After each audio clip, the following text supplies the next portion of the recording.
Hey everybody, how we doing? It's me, Sal Chusa, the managing editor at the Indigenous Hip Hop Business Association. So, welcome to my tracks for the day. And this is gonna be hard.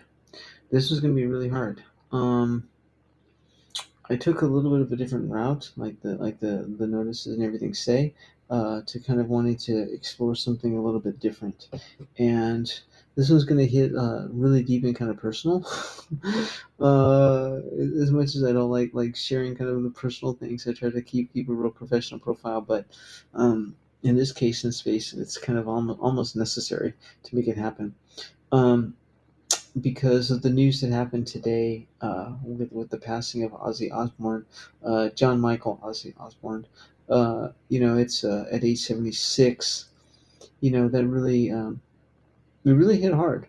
I have to admit it. And I was in the middle of doing stuff, and I got a phone call. Um, and it said, have you heard the news? And I said, what are you talking about? And the person who called me, said, that Ozzy has just passed away. And I was like, I was like, what? It's like, I know he has Parkinson's. I was like, I was like, what? What are you talking about? I was like, I haven't heard anything yet, but I was busy and I was not near any of the news. So I didn't hear anything, right? And so I was checking out and seeing, the news and stuff like this, and it hadn't even come up yet. And so the person, called me and said, yeah, it just happened. And it literally, I got the information within like, well within the half hour, 45 minutes from the time he passed. And I was just like, what? How is that even possible? And it really stunned me, once it came on. And then I didn't believe it. I thought it was kind of a joke. I said, all right, I get it, thank you, I got to process this. And I just said, I got to keep my eyes on the news then and see what's going to happen. Once it came up, and I was just like, whoa, okay, we've just crossed over into a whole new era. And and then it just kept coming up again and again and again in all these different sources.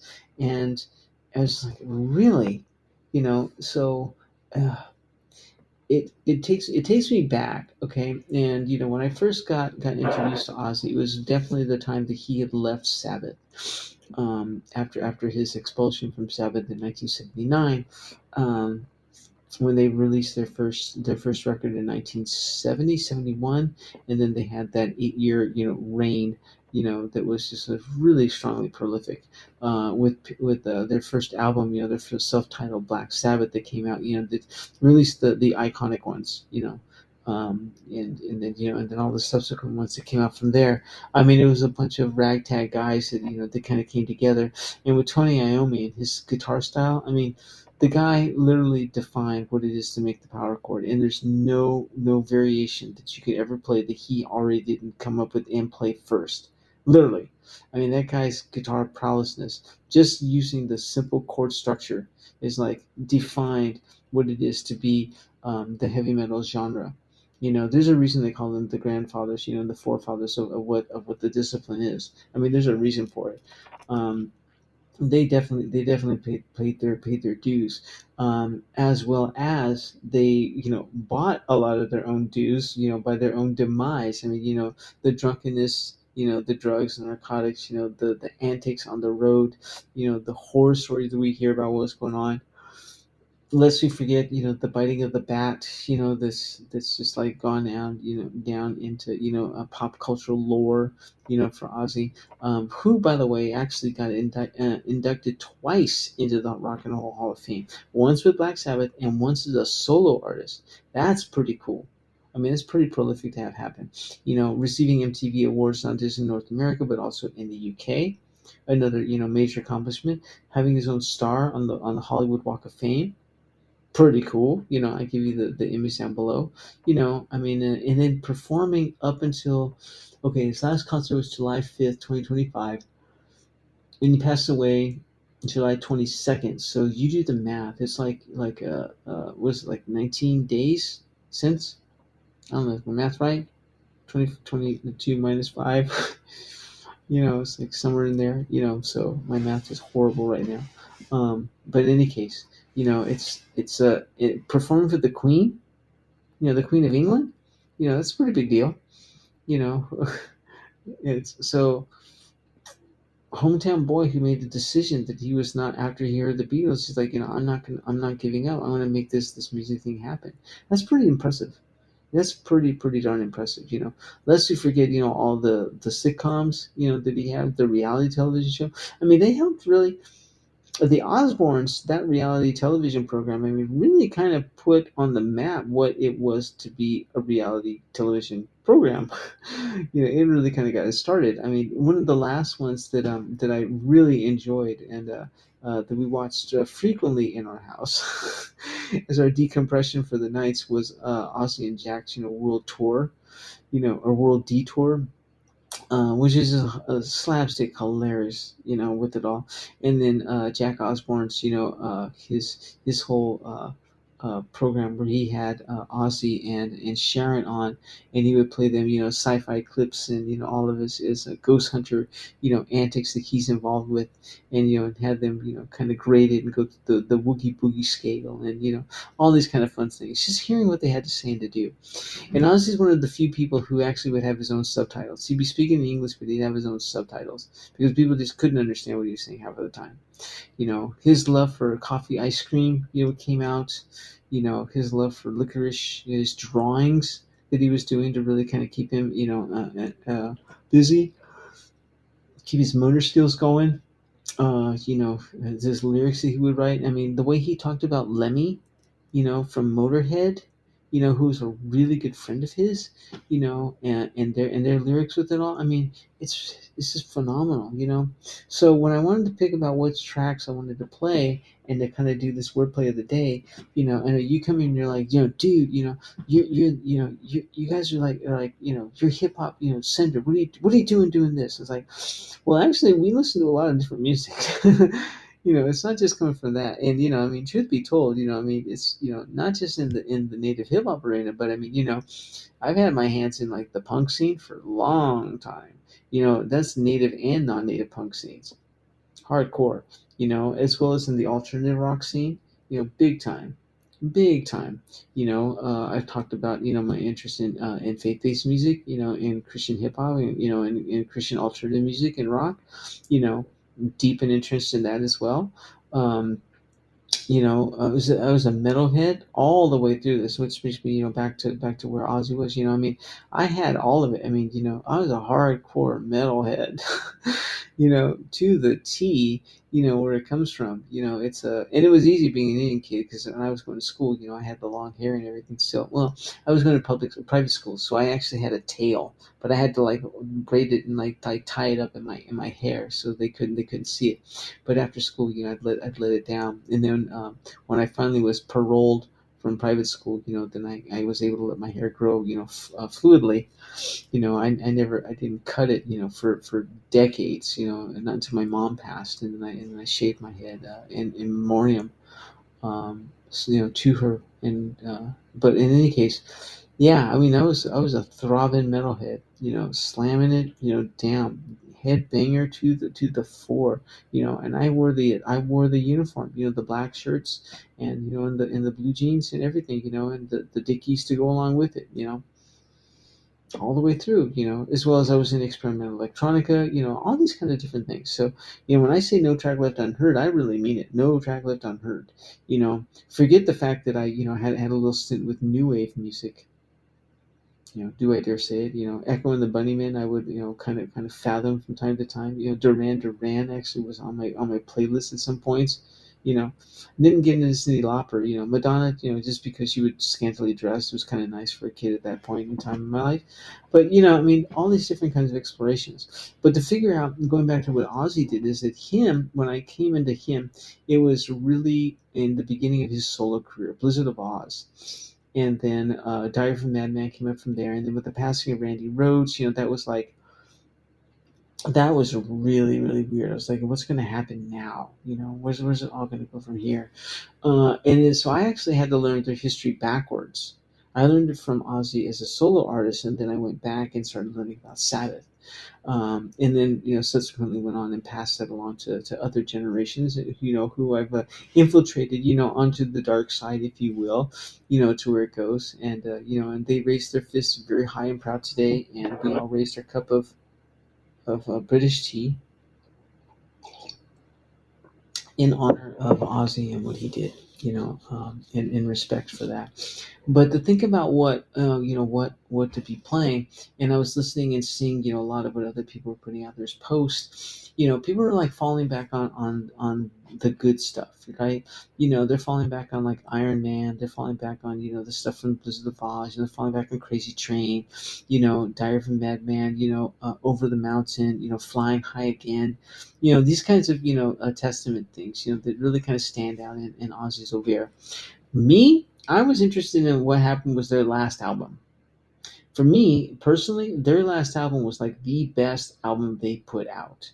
I know that's highly controversial, but 13, their last album, the Sabbath did as a reunion album, was like the best stuff. Okay, I mean, if you want to liken it, think of it as like something that's well aged, purified, refined, eloquent, silky, has all the richness of history that's involved with it. It's smooth, but it also has like all of the power and presence. I mean, when you listen to, I mean, Tony Iommi's guitar playing is not only patient, but it's like thriving. Ozzy's lyrics are just a philosophy student's nightmare and a philosophy professor's wet dream. I mean, because he goes through it all.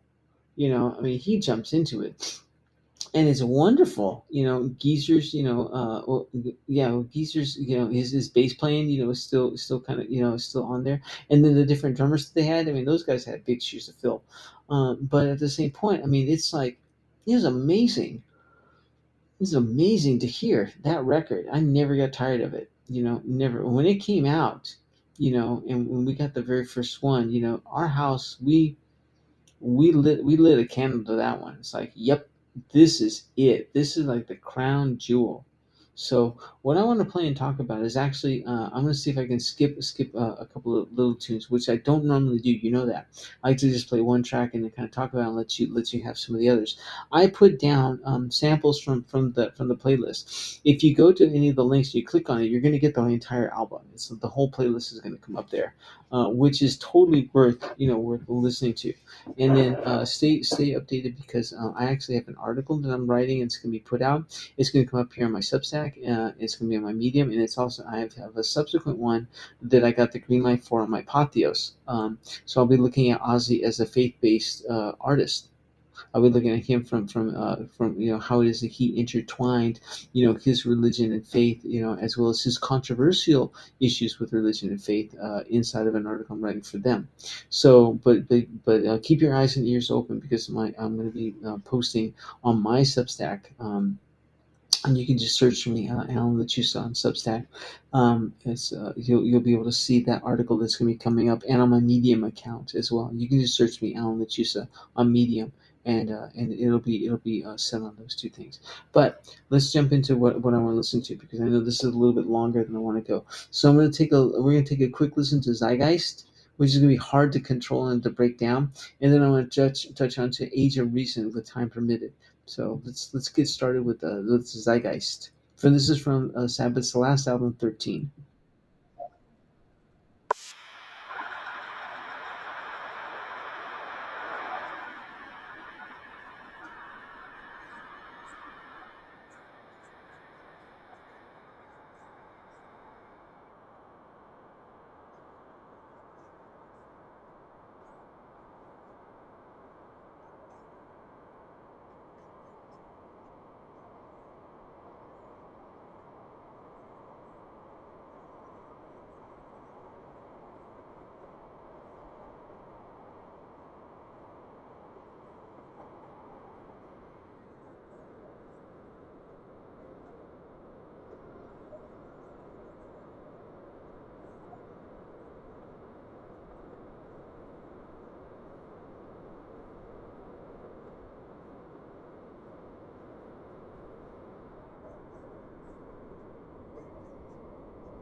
Okay, I have to stop it there because this is going to keep going. It's like a masterpiece. I mean, his lyrics are just like, what are you talking about? You know, in zeitgeist, right? Zeitgeist means what's going on in like the context right now in society. I mean, you know, the theories of string. You know the strings of theory are holding. It's like what, you know. It's like who talks about these kinds of things? You know, it's a real strong testament to what's going on. The musical landscape is like so well pointed, you know, with the drums like being so muted with just the minor hand drums that are there, the quasi almost acoustic bass sound, you know, that comes up with it, and then the use of the acoustic guitar. It's so relaxed, it's so patient. It's counterpointed to what's going on in the turbulence of the cultural static and fabric of today, which is like great.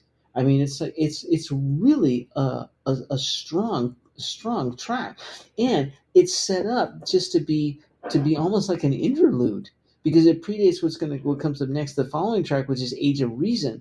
I mean, this it's a preface to what's coming on for there. Each song on this track is like 7 to 8 minutes long. That already says something about the group. I mean, they have matured and grown into all of it. I mean, the growing pains are over. It's like they let it all out. They're like, dude, if this is our last record, if this is the last one we're gonna be putting out, you know, which is almost kind of falls on the coattails of what Ozzy, you know, framed his last concert as being. It wasn't the last concert, you know, it was a return to the beginnings. You know, it's like he's going back to what it was. So it's like if we're gonna put this out there and this is our final one, we are really putting it out there.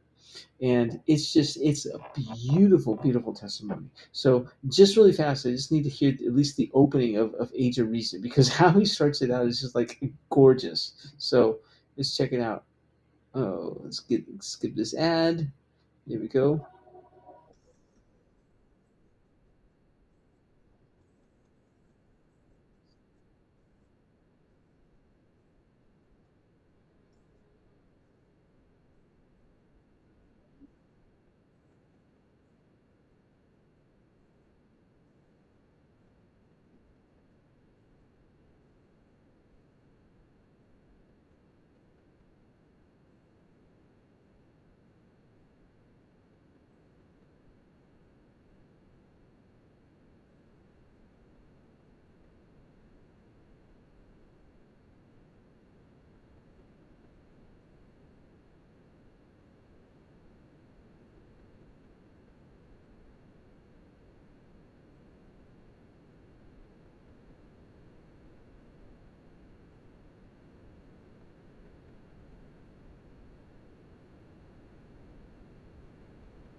Okay. It just hits so hard. And it comes up right after, you know, Zeitgeist. It's because Zeitgeist works then as the preface to it. And it's just the way that it's set up.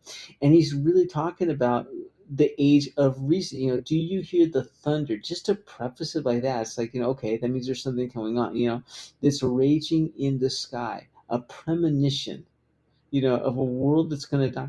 I mean, this was written before a lot of this stuff is hitting us right now, you know, in the current fabric of where we are in 2025. You know, this is like a year and a half old now, you know, 2 years old. It's and to be talking about these things, it's the timeless nature of those lyrics and how well they're put together. It's the complete package, and then with the music that's just you know, placed inside of it. Listen to the whole track because how he expresses it and unfolds it. You can't listen to it on its surface. You have to get inside of it. That's what they demand with this record. It's like, look, if you're gonna listen to us, you're really gonna listen to us. You're really gonna give us some critical attention. Because if you don't, you're missing 90% of the record. I mean, you can listen to it just on the surface, which is totally fine because it rocks. Every single track. From Loner, all the way down to the whole thing. Even the opening one, which I don't even like. Is the beginning. I don't even, that track's like my least favorite, but it's got a hard thump that goes with it. And where it sets up, and then the very final one, the very final track with the echoing church bells that fade away with the rain. It's like, how else could you put a period on what? It's like, how else could you? There's like nothing else that could come up out of it. Just those ringing, echoing church bells. Listen to the whole album all the way through. It makes so much sense. The arc of this record is so well constructed. They spent a lot of time putting this one together. So there you have it. It's my track for today. I like I said, I normally don't play two tracks because I want to, I play the one and I tease it out and then it's like go. But in this case and place, in specifically for the work I want to be talking about, it's going to be different than what other people are looking at because I know people are stuck in like the heyday of what Sabbath was doing when they're really getting going with it. For me, the maturity that they brought and that they passed along at the end of their career is more seminal and important to where their legacy started. They had to have a beginning. I totally get it. But what they did at the very end does not gather enough attention, and so that's what I'm gonna be writing about and talking about. So my tribute to the Prince of Dark, the self-proclaimed Prince of Darkness himself. This is the first time I've ever said that. So Ozzy, we miss you. Thank you for all that you did. Say hi to Slice Stone up there, will you? Uh, and stay away from Brian. You stay away from Brian. Oz. You did a lot for me, man. Thank you so much. Peace out. Talk to you all soon.